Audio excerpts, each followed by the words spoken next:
Anda mengalami nyeri pada sendi akibat peradangan? Tahukah Anda jika beberapa makanan dapat memperparah peradangan pada sendi? Dan apa saja ya kira-kira makanan itu? Apakah Anda sering memakannya? Jangan kemana-mana karena kita akan bahas di sini. Stay tune. Assalamualaikum warahmatullahi wabarakatuh. Halo teman Visio, kembali lagi dengan saya Deni Hamidah, teman Visio Anda. Nyeri pada sendi paling umum disebabkan karena adanya radang sendi. Lalu tahukah teman Visio ternyata ada jenis-jenis makanan yang bisa memperparah radang sendi yang teman Visio alami? Langsung saja kita bahas jenis makanan yang bisa memicu radang sendi.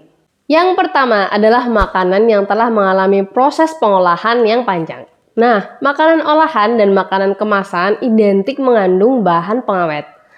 Terlalu sering mengkonsumsi makanan jenis ini bisa memicu timbulnya peradangan sistemik. Jadi ya, kalau misal radang tenggorokan gejalanya cuma ada di tenggorokan, tapi kalau peradangan sistemik melibatkan sistem keseluruhan di tubuh.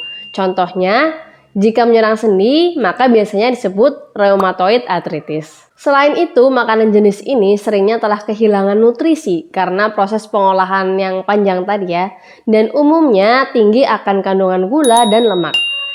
Jadi teman Visio kalau mau konsumsi makanan jenis ini jangan keseringan ya, lebih baik hindari dulu. Selanjutnya ada daging merah. Loh, kenapa daging merah? Karena daging merah mengandung lemak jenuh dalam jumlah yang cukup tinggi. Apalagi daging dipanggang pada suhu tinggi akan meningkatkan jumlah senyawa berbahaya yang menyebabkan glikasi pada tubuh.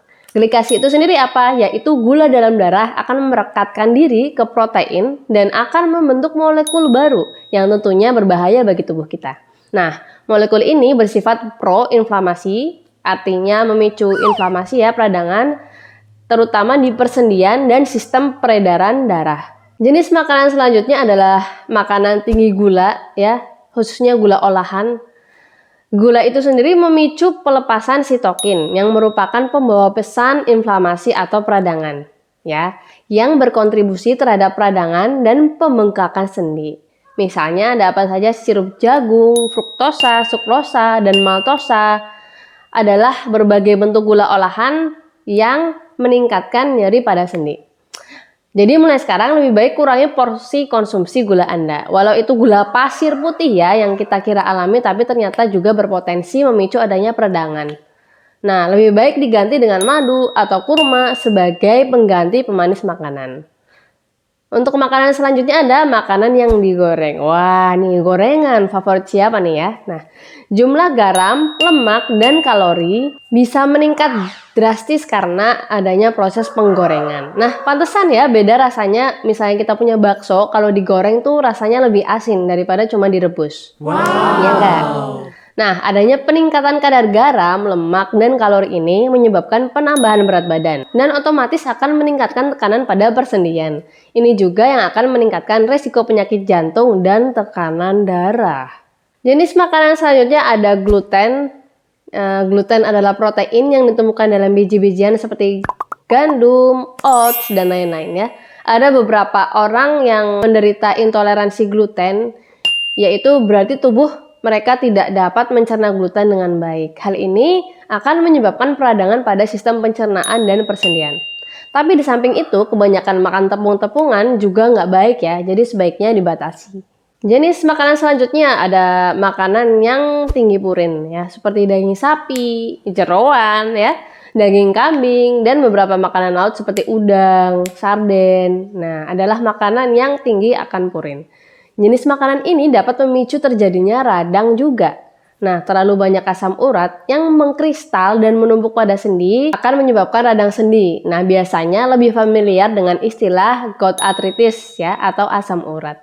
Oke, kita lanjut ke jenis makanan selanjutnya. Ada karbohidrat olahan.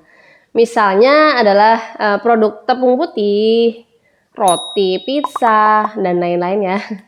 Kemudian ada nasi putih, kentang putih yang telah diproses atau disuling akan mengandung AGEs ya dalam jumlah tinggi. AGEs itu adalah Advanced Glycation End Product, yang mana udah kita singgung sebelumnya, itu termasuk proses glikasi, yaitu Gula dalam darah akan merekat pada protein dan membentuk molekul yang tidak baik bagi tubuh kita. Selain itu, makanan ini berkontribusi pada penambahan berat badan yang memberi tekanan pada persendian Anda. Jenis makanan selanjutnya ada MSG. Ini sebenarnya bukan jenis makanan ya, tapi mungkin penambah rasa ya. Nah, monosodium glutamat atau MSG pasti nggak asing ya di telinga kita. Dan mungkin dalam keseharian, senyawa yang digunakan untuk meningkatkan cita rasa masakan ini sulit sekali untuk dihindari.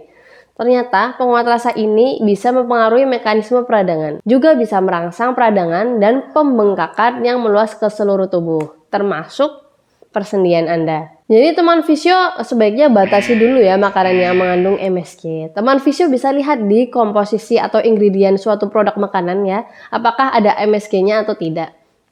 Nah, biasanya kalau kita lihat komposisi atau ingredient bahan yang tertera di paling awal itu adalah bahan makanan yang prosentasenya paling tinggi. Jadi teman Visio bisa pilih-pilih sendiri makanan mana yang baik untuk kesehatan. Dan teman Visio bisa mengganti penyedap rasa dengan kaldu tanpa MSG ya, bikin sendiri juga bisa, tapi di marketplace gitu yang kaldu tanpa MSG itu juga udah banyak. Nah, biar tetap gurih, biar tetap sehat, semangat makannya ya. Nah, yang terakhir ada alkohol ya. Banyak penelitian telah menunjukkan bahwa orang yang minum alkohol memiliki resiko lebih tinggi terkena rheumatoid arthritis daripada mereka yang tidak minum. Alkohol ini juga memiliki kandungan purin yang tinggi yang dapat memicu serangan gout arthritis. Tapi kalau teman Visio, saya yakin karena teman Visio adalah orang yang sayang dengan tubuhnya sendiri, jadi kayaknya konsumsi alkohol enggak ya. Nah, teman Visio, itu tadi daftar makanan yang dapat memicu atau memperparah radang sendi dan nyeri sendi. Tidak ada salahnya kita selektif dengan apa yang kita makan demi masa depan yang lebih aktif dan lebih sehat tentunya ya. Semoga bermanfaat. Sampai ketemu di kesempatan selanjutnya. Wassalamualaikum warahmatullahi wabarakatuh.